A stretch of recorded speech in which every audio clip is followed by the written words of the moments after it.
why they're here. What's up, nigga? Police state. Police state, right? Police state.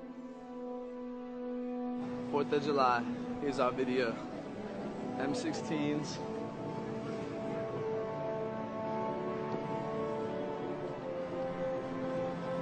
Because we don't live in a police state, sir. Martial law has not been established. November 1st could be a very, very, well, iffy kind of a day. And I'm not just talking about what many in the Catholic Church view as All Saints' Day. This could be all hell breaks loose. The door, sir. It's got his hand up. You're going to kick my door. You kicked my door down. You kicked my door down. Get on the ground. You kicked my door down. Yes, we did. Get on the ground. No, you have no right to be in here. You have no right to be in here. You have no right to be here. You don't. You have no right to be in here. Do not touch her. You are American citizens, because on November 1st, the food stamp program is set to start decreasing the amount that is allocated to food stamp recipients. Not all, but a good many, and they're worried that violence... Yeah, I didn't open up the door. I would open up... Now they're barging in my door for one reason! down, grab it down, grab it down, grab it down! Down, down, down to your hands! Hands, come to me, come to me, come to me! Ow! Don't move! Don't move!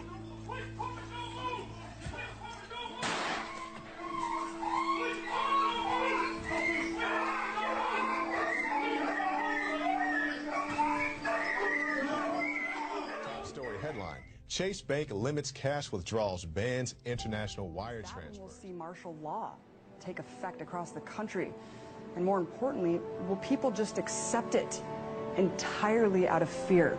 It was never meant that we would have this gigantic police force from the federal government. I mean, we had martial law up there, FBI and all these agents coming in and closing things down, going to people's houses. The police state is staring us in the eye, and it's getting more and more imposed upon us and more imposed on society every day. More and more people are waking up faster and faster and faster. I think it could very well come to that based on the things that are happening in the news, and we're seeing, the collapse of our economy, so many different things happening. I have spoken with one federal agent, and the information succinctly boiled down is this. There is an event coming, Steve, in the very near-term future that is going to affect the United States of America to its very soul. That what is being planned, as you and I are on the air tonight, and what has been coming together into that old term, the perfect storm, is literally brewing right over our heads. It is and includes military maneuvers in the United States, military actions that are forthcoming, and that will be so deep and so penetrating that the United States will never be the same. We've heard about the NSA spying on us all and think, no big deal. I'm not a terrorist, so I have nothing to worry about. Think again. Because we are all potential terrorists, according to the American government. You can't just do these kind of things. And this one is not only repealing the principles of liberty, but it's destroying the Constitution. All of these invasions of our personal privacy under the guise of protecting us, they're just wrong. And it's no longer about keeping us safe. This is about keeping us safely under the government's eye. And it is clear the government is watching all the time. Oil looks higher. Gold looks higher, currencies look weaker. More about this currency crisis you see erupting. What does that assume about what's going to happen to the dollar? Well, it assumes that the dollar will utterly get destroyed and become virtually worthless. I don't know how that inevitably resolves itself. It may resolve itself in some type of a global currency crisis.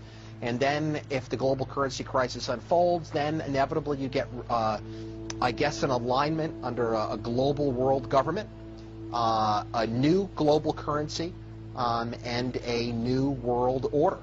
Growing debate in Washington following reports that some U.S. senators are now considering an immigration bill that would force all U.S. workers to carry around biometric ID cards. Well, it is an idea that is now raising some serious concerns among privacy advocates. Through the advancing market of biometrics, technology that uses physiological and behavioral recognition to identify people.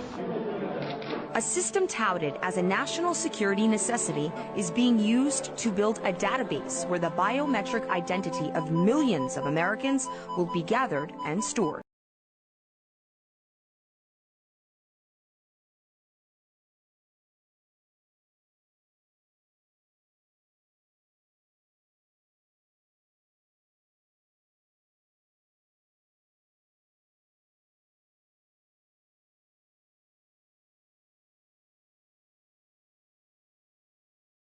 We really need to attack this in a comprehensive kind of way, not some knee-jerk reaction like sticking something in someone's finger to verify who they are and whether or not they can be employed in this country.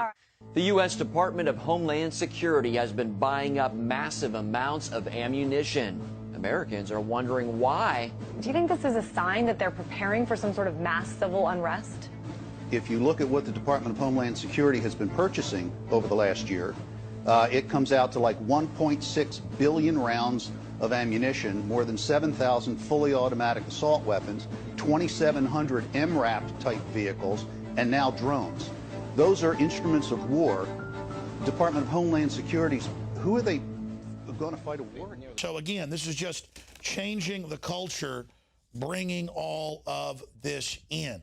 But I want to play from a promotional video put out by Guardian Centers, some of the video for you right now, and we've been showing some of it as well while I've been talking here, where, again, interspersed with the firefighters and other legitimate things, it shows the military rounding people up, and every one of them is black. Now, that's newsworthy right there. I've been to these drills where they all are farmers, wearing John Deere caps and stuff, saying, you know, you can't take my land, you can't take my guns. Very scary stuff. But it was a black farmer, white farmer, Hispanic farmer. Little extra black folks. I mean, obviously saying, oh, it's for Al-Qaeda, that's a bad group, but it's really for all Americans. Oh, well, blacks, you know, they're kind of looked down on quietly by some people. Oh, look, it's for blacks, so it's okay. And it's military and white guys, white civilians looking on as groups of blacks tump over cars and, you know, get rounded up and thrown behind barbed wire. I mean, this is pretty outrageous. But don't expect Jesse Jackson or Al Sharpton, the race baiters, to say anything. They're just there to create more racial division in this country, not actually point out that there's preparation to target black communities, which are under gun control like Chicago and has the highest crime rate in the world, which are under the fake drug war that's bringing down Chicago, just like Mexico's collapsing. It's the policies that are causing this cultural collapse. But here's some of the promotional video hiding in plain view.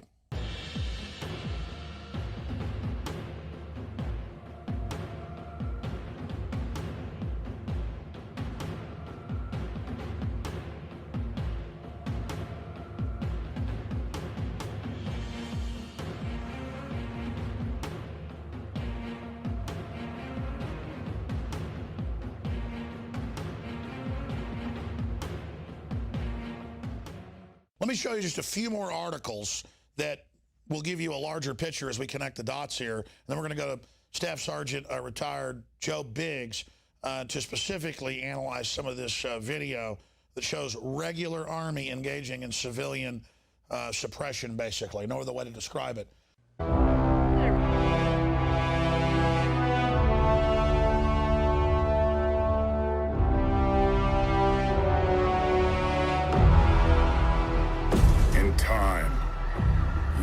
What it's like to lose. To feel so desperately that you're right, yet to fail all the same.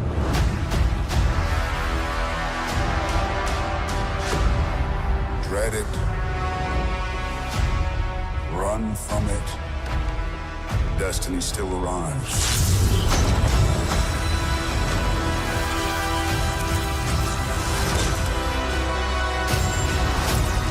Evacuate the city.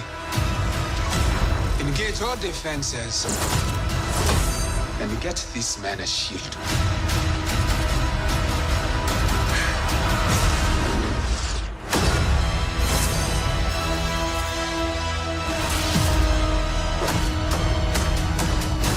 Fun isn't something one considers when balancing the universe. But this